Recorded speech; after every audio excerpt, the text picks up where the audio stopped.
sa inyong lahat, magandang umaga. Dito po sa Doha, Qatar ay ganap ng alas 7:30 po ng umaga. Ayan, kaya good morning po. Bali, kaya po ako nag-live para ipaabot ko lang sa aking mga kamag-anak, sa aking mga kaibigan, sa aking mga kakilala, at sa lahat po ng mga nangangamusta sa akin, sa amin, kung ano na po ba ang kalagayan namin dito sa Doha, Qatar. Ayan po, hindi naman siguro lingid sa inyong kaalaman ang nangyari po sa amin dito noong nakaraang araw, noong ano po yun, Lunes.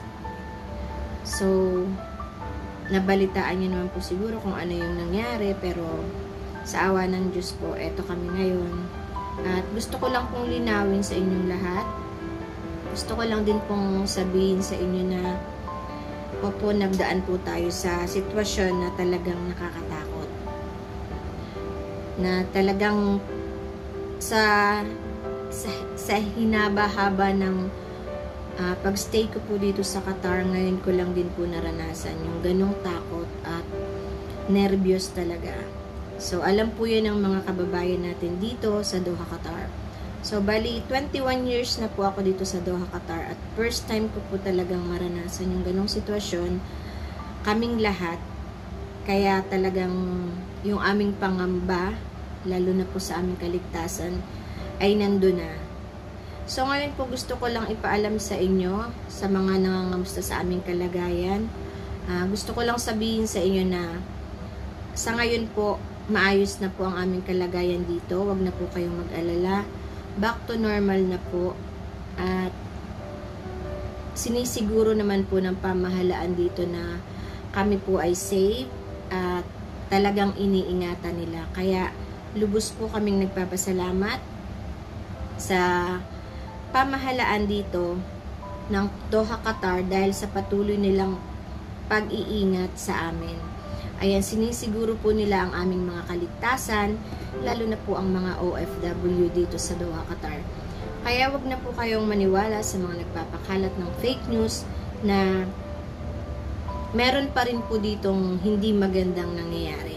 At sana tuloy-tuloy na rin po yung pagbabalik ng kapayapaan at patuloy pa rin po ang ating panalangin para sa kapayapaan nating lahat. Hindi lang po dito sa Doha, Qatar, ganon din po sa buong mundo, lalong-lalo na dun sa mga bansang nag-aaway at mga naglalaban-laban. Sana ibigay sa kanila ang kapayapaan, hipuin ng Ama ang kanilang mga puso para hindi na po sila mag-away at wala na pong madamay at mga masakta na mga tao. Ayan, sa mga nag-aalala naman po sa amin, sa aming mga kamag-anak, sa awa ng Diyos po, okay naman po kaming lahat ngayon. Back to normal na po. Pumapasok na po sa mga trabaho ang mga empleyado dito. Nakakapamuhay naman po kami ng maayos. Wala pong pangamba, wala pong mga takot na nakakalabas kami dito sa Doha, Qatar. Ayun po yung mga seguridad namin. Hindi kami na nag-aalala. Kasi alam naming merong gobyerno na nagmamahal sa amin at nag-aalaga po. Ayan, kaya shout out po sa ating mga kababayan, sa ating mga mahal sa buhay, mga kaibigan. Ayan po, wag na po kayong mag-alala sa amin, okay na po. At patuloy pa rin po ang ating pananalangin na sana maging okay na talagang lahat sa buong mundo, hindi lang po dito sa Doha, Qatar, para patuloy po ang ating pamumuhay na mapayapa.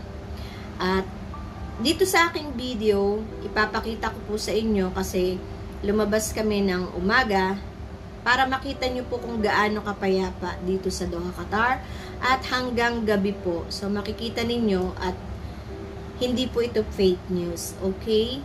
Ayan po, maraming salamat sa lahat po ng mga nag-message, nag-PM, nagtumawag sa amin para lang kamustahin kami. At yung pag-aalala ninyo, ramdam po namin yun kasi ganun din po kami talaga.